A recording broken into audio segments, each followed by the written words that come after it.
حضرت علی رضی اللہ تعالی عنہ نے ارشاد فرمایا کہ جس گھر میں بلی بچے دے اور وہ گھر والے بس ایک کام کر لیں، اس کے بعد رزق اور دولت اس گھر پر ایسے برستا ہے جیسے برسات میں بارش۔ اللہ تعالیٰ اس گھر سے بے برکتی اور رزق کی تنگی کا خاتمہ کر دیتے ہیں اور اس گھر میں اتنی دولت آتی ہے کہ گھر میں دولت رکھنے کی جگہ نہیں بچتی۔ پیارے بہن بھائیوں، آج کی ویڈیو میں آپ کو بزرگوں اور علماء اکرام کے ارشادات کی روشنی میں بتائیں گے کہ گھر میں بلی کا آ کر بچے دینا کیسا ہے، اور اگر آپ کے گھر میں بھی آ کر کسی بلی نے بچے دے دیے ہیں تو آپ نے وہ کون سا ایک ایسا کام کر لینا ہے جس کے بعد آپ کی ہر پریشانی اور ہر مصیبت کا خاتمہ ہو جائے گا اور آپ کے گھر میں دولت ہی دولت اور پیسہ ہی پیسہ آنے لگے گا۔ لیکن ویڈیو میں آگے بڑھیں اس سے پہلے اسلامی بات یوٹیوب چینل کو سبسکرائب کر گھنٹی کے آئیکن کو دبا دیں اور آل نوٹیفکیشن کو سلیکٹ کر لیجئے گا۔ ایک بار نبی کریم صلی اللہ علیہ وآلہ وسلم حضرت جبرائیل علیہ السلام کا انتظار کر رہے تھے۔ نبی کریم صلی اللہ علیہ وآلہ وسلم نے ارشاد فرمایا کہ ایسا تو کبھی نہیں ہوا کہ جبرائیل نے مجھے آنے کا کہا ہو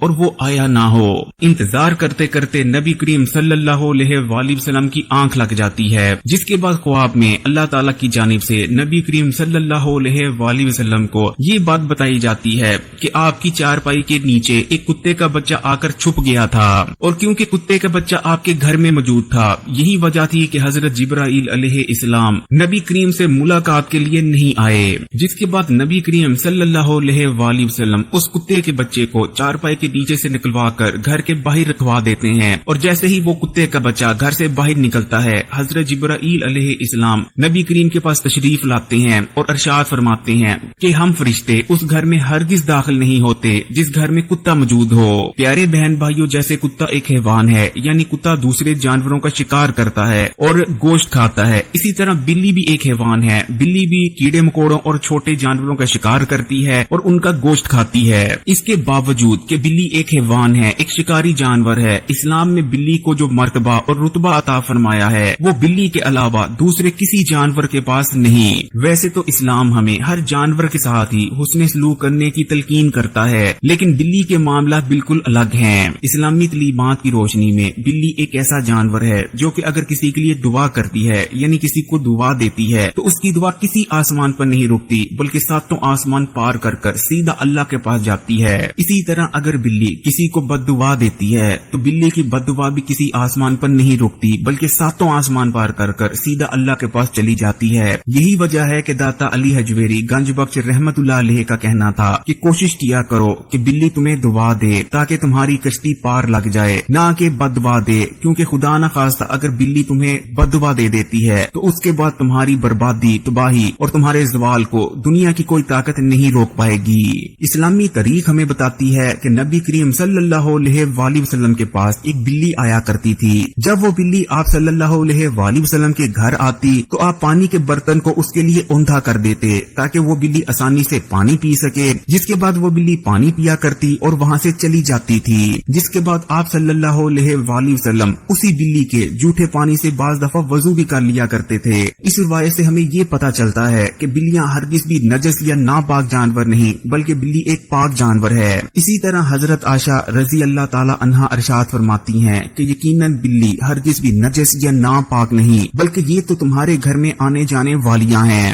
آپ نے نبی کریم صلی اللہ علیہ وآلہ وسلم کے بہت ہی قریبی صحابی حضرت ابو ہریرہ رضی اللہ تعالی عنہ کا نام ضرور سن رکھا ہوگا۔ بہت سی احادیث ایسی ہیں جو کہ حضرت ابو ہریرہ رضی اللہ تعالی عنہ سے منسوب ہیں، لیکن یہ جان کر آپ کو یقیناً حیرانی ہوگی کہ ابو ہریرہ رضی اللہ تعالی عنہ کا نام اصل میں ابو ہریرہ تھا ہی نہیں بلکہ ابو ہریرہ تو آپ کو لقب دیا گیا تھا۔ عربی زبان میں ہریرہ کا مطلب بلی ہوتا ہے جبکہ ابو ہریرہ کا مطلب بنتا ہے بلیوں والا۔ اصل میں حضرت ابو ہریرہ کا نام ابو ہریرہ اسی وجہ سے پڑا تھا کہ آپ بلیوں سے بے حد پیار کیا کرتے تھے۔ ایک بار حضرت ابو ہریرہ رضی اللہ تعالی عنہ نے ایک ایسی بلی کو دیکھا جو کہ گرمی کی شدت سے بے حال تھی اور مرنے ہی والی تھی، جس کے بعد حضرت ابو ہریرہ نے اس بلی کو پکڑا اور اپنی آستینوں میں چھپا لیا تاکہ اس بلی کی جان بچائی جا سکے، جس کے بعد وہ بلی ہمیشہ حضرت ابو ہریرہ رضی اللہ تعالی عنہ کے پاس ہی رہی۔ اسلامی تاریخ کے مطالعے سے ہمیں پتہ چلتا ہے کہ نہ صرف وہ بلی حضرت ابو ہریرہ کے پاس ہمیشہ کے لیے رہی بلکہ آپ کے پاس اور بھی بے شمار بلیاں تھیں۔ اسی لیے حضرت ابو ہریرہ رضی اللہ تعالی عنہ کو بلیوں سے پیار کرنے کی وجہ سے ابو ہریرہ یعنی بلیوں والا کہا جانے لگا۔ یعنی پیارے بہن بھائیوں، جب ہم اسلامی تاریخ کا مطالعہ کرتے ہیں تو یہ بات ہمیں اچھی طرح سے سمجھ لگ جاتی ہے کہ بلیاں ہرگز بھی نجس نہیں ہیں، یہ ناپاک نہیں ہیں، بلکہ ان کو گھر میں رکھا جا سکتا ہے، اور اگر کوئی بلی کسی کی ملکیت نہیں ہے تو اسے آپ پال بھی سکتے ہیں۔ اور ہمیں یہ بھی پتا چلتا ہے کہ ہمیں بلیوں کی دعائیں لینی چاہیے، نہ کہ ان کی بد دعائیں، کیونکہ بلی کی دعا ہمیں بنا سکتی ہے جبکہ بلی کی بد دعا ہمیں برباد کر سکتی ہے۔ لیکن بابا فرید گنج شکر رحمت اللہ سمیت بے شمار بزرگوں کا بلی کے بارے میں یہ بھی کہنا ہے کہ بلی کے اندر ایک بے حد پرسرار قسم کی برکت پائی جاتی ہے، اور اگر بلی خود بخود آتی ہے اور کسی گھر میں آ کر بچے دے دیتی ہے تو یہ چیز بہت ہی زیادہ مبارک ہوتی ہے۔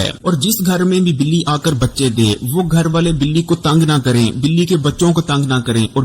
بلی کے بچوں کو اٹھا کر اپنے گھر سے باہر نہ پھینکیں، بلکہ بلی کو اپنے بچوں کی پرورش کرنے میں مدد کریں، یعنی بلی کے آگے پانی رکھیں، کوشش کریں کہ اگر کھانے پینے کو کچھ دیا جا سکتا ہے تو وہ بلی کو دیں، تو ایسے گھر میں اللہ تعالیٰ کی خاص رحمت اور برکتیں نازل ہوتی ہیں۔ پیارے بہن بھائیوں، اگر آپ کے گھر میں بھی آ کر کوئی بلی بچے دیتی ہے تو سب سے پہلا تو آپ نے کام یہ کرنا ہے کہ ہرگز بھی اس بلی اور بلی کے بچوں کو گھر سے باہر نہیں نکالنا، کیونکہ کچھ بد نصیب لوگ ایسے ہوتے ہیں جو کہ بلی کو اس کے بچوں سمیت گھر سے باہر پھینکوا دیتے ہیں، جس کے بعد اس گھر میں رہنے والوں اور اس گھر کی ایسی تباہی آتی ہے کہ لوگ اس گھر کی تباہی کی مثالیں دیتے نہیں تھکتے۔ اس لیے پیارے بہن بھائیوں، سب سے پہلے نمبر پر تو آپ نے اس چیز کا خیال رکھنا ہے کہ کبھی بھی آپ کی وجہ سے بلی اور بلی کے بچوں کو کوئی تکلیف نہ ہو، اور دوسرے نمبر پر آپ کوشش کریں کہ آپ بلی اور بلی کے بچوں کے لیے پانی اور کچھ کھانے پینے کا انتظام کر سکیں، تو یہ بھی بہت ہی زیادہ برکت اور فضیلت والا عمل ہوگا، کیونکہ حضرت علی رضی اللہ تعالی عنہ کا ارشاد مبارک ہے۔ حضرت علی فرماتے ہیں کہ میں نے نبی کریم صلی اللہ علیہ وآلہ وسلم کو یہ ارشاد فرماتے سنا ہے کہ جس گھر سے بھی اللہ کی مخلوق کو پانی اور کھانا ملتا ہو، کبھی بھی اس گھر میں غربت اور مفلسی نہیں آ سکتی،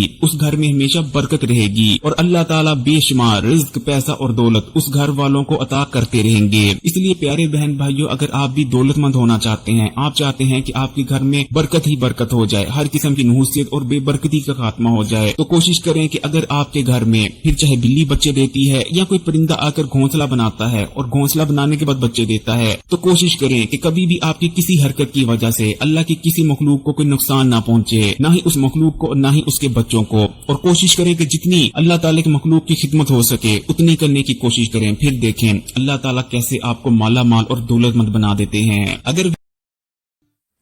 ہابی کے لیے کیٹ پالنا، میں نے سنا تھا کہ بلی پالنا سنت ہے، کیا شوق کے لیے بلی پال سکتے ہیں؟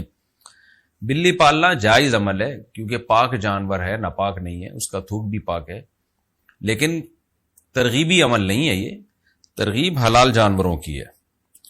کیونکہ اس سے لوگوں کو فائدہ ہوتا ہے، خوراک سستی ہو جاتی ہے،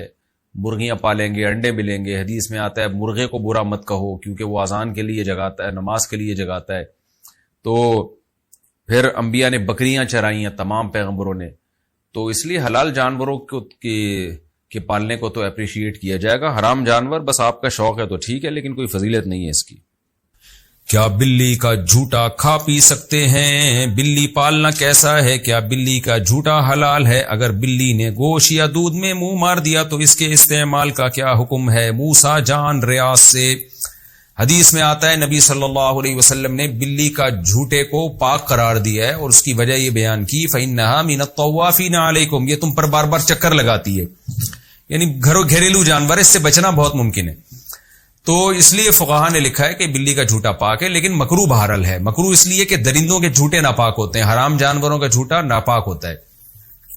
تو بلی بھی بہرحال ایک درندہ ہے، تو نبی نے جو گنجائش دی اس کی وجہ بتا دی کہ اس سے بچنا ممکن نہیں ہے، بہت مشکل ہے اس سے بچنا، بار بار گھروں میں آتی ہے، منہ لگا دیتی ہے کھانے پینے کی چیزوں کو، تو اس سے پتہ چلتا ہے کہ ضرورت کی وجہ سے اس کی اجازت دی گئی ہے۔ تو ضرورت کی وجہ سے جس چیز کی اجازت دی جائے تو اس میں یہی ہوتا ہے کہ احتیاط بہتر ہے۔ تو اگر بلی نے گوشت میں منہ مار دیا، پانی میں منہ مار دیا تو استعمال کر سکتے ہیں،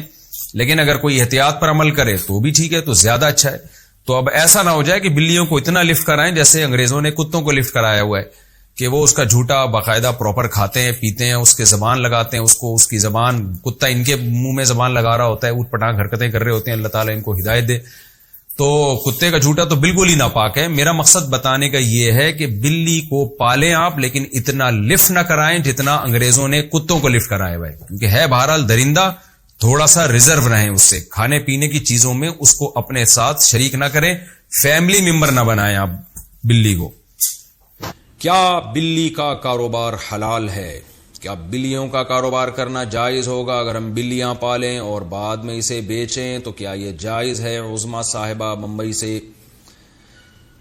دیکھیے جائز تو ہے مگر مکروہ ناپسندیدہ ہے. نبی صلی اللہ علیہ وسلم نے بلی کے جو اجرت ہے، یعنی بلی کو آپ فروخت کر کے جو اس کا ثمن حاصل ہوتا ہے، اس کو آپ صلی اللہ علیہ وسلم نے اس کو ناجائز قرار دیا ہے. تو جمہور علماء وہاں جو کہتے ہیں کہ آپ صلی اللہ علیہ وسلم نے اس کو پسند نہیں کیا، اس سے مراد کراہت تنزیہی ہے، یعنی حرام. بعض علماء تو حرام ہونے کے قائل ہیں، لیکن جمہور علماء کہتے ہیں کہ وہاں مراد جو نبی نے منع کیا ہے، یعنی بلی کے جو قیمت ہے اس کو کھانے سے، تو یہ ممانعت حرام کے درجے میں نہیں ہے بلکہ کراہت تنزیہیہ کے درجے میں. دوسرے دلائل کی روشنی میں اس کی وجہ ہے کہ بلی کا جھوٹا حلال ہے، جھوٹا پاک ہے بلی کا، تو وہ ناپاک جانور نہیں ہے، تو اس لیے اس کے ناجائز ہونے کی اور کوئی وجہ نہیں ہے. البتہ اس حدیث کی روشنی میں بعض علماء کہتے ہیں کہ حرام ہے، لیکن جمہور علماء کہتے ہیں کہ مکروہ تنزیہی ہے. مکروہ تنزیہی کا مطلب ہوتا ہے اوائڈ کرنا، بچنا بہتر ہے. تو مشورہ میرا یہ ہے کہ اگر آپ نے کوئی بلی بیچ دی ہے تو اس کی قیمت اگر آ گئی ہے تو ٹھیک ہے، لیکن آئندہ بہتر یہ ہے کہ اس کو کاروبار آپ نہ بنائیں. حرام میں نہیں کہہ رہا، قول میں وہی کر رہا ہوں جو جمہور کا قول ہے کہ حرام نہیں ہے، مکروہ تنزیہی ہے، لیکن بہتر یہی ہے کہ آپ اس سے اجتناب کریں. حلال جانوروں کا کاروبار کیا کریں، اس میں برکت ہوتی ہے، اس میں لوگوں کو فائدہ ہوتا ہے. بلیاں اگر معاشرے میں پھیلیں گی تو اس سے پبلک کو کیا فائدہ ہے؟ اگر گائے، بھینس، بکریاں، مرغیاں ان کا کام کریں گے، مرغیوں سے انڈے ملیں گے، بکریوں سے دودھ ملے گا، گوشت ملے گا، بکروں کے ریٹ مارکیٹ میں کم ہو جائیں گے جب بکروں کی پیداوار بڑھے گی، تو اس سے انسانیت کو فائدہ ہے اور انٹرٹینمنٹ بھی ہے. بکری بھی پل جاتی ہے، دمبے بھی پل جاتے ہیں. میرے دمبے آپ آ کے دیکھیں، 2 دمبے ایسے ٹائٹ خاندانی طریقے سے پلے ہوئے، کھا کے ماشاءاللہ مستنڈے بھی ہو رہے ہیں اور پل بھی گئے ہیں. بچے کھیلتے ہیں ان سے، وہ جب عصر کے بعد لے کے نکلتے ہیں چھلانگے مارتے ہیں وہ. تو اگر آپ کو تفریح کرنی ہے تو وہ دمبوں سے بھی ہو سکتی ہے، گائے سے بھی ہو سکتی ہے. گائے کا بچہ کتنا خوبصورت ہوتا ہے ایسا، اور بھینس کا بچہ ایک نمبر کا سست ہوتا ہے. میں اکثر لطیفہ سناتا ہوں نا، بھینس کا بچہ ایسے کھیلتا ہے، بس اس کا کھیل یہی ہے، کان بیٹھ کے ہلاتا رہے گا، تو اس میں بھی مزہ آتا ہے. اور گائے کا بچہ ذرا اچھل کودتا ہے، بکری کا بچہ اور اچھل کود مچاتا ہے، ایسا خوش ہوتا ہے جب آپ اس کو اس کے پنجرے سے باہر نکالیں نا، ایسی چھلانگیں مارتا ہے. تو حلال جانور پالیں. یہ کتے بلی جو ہے نا، یہ مناسب نہیں ہے پالنا، یعنی کاروبار کرنا. پل جائے بلی تو ٹھیک ہے، کوئی ممانعت نہیں ہے، لیکن یہ کہ کاروبار ہی اگر کرنا ہے تو ان چیزوں کا کریں جن کے گوشت میں، جن کے انڈوں میں، جن کے دودھ میں اللہ نے برکت رکھی ہے. آپ صلی اللہ علیہ وسلم نے فرمایا مرغے کو برا مت کہو، لا تسبوا الدیک فإنه یؤذن للصلاة، وہ اذان کے لیے جگاتا ہے، وہ نماز کے لیے جگاتا ہے تمہیں. تو یہ برکت والے جانور ہیں، حلال جانور جو ہیں ان کو رکھنا چاہیے.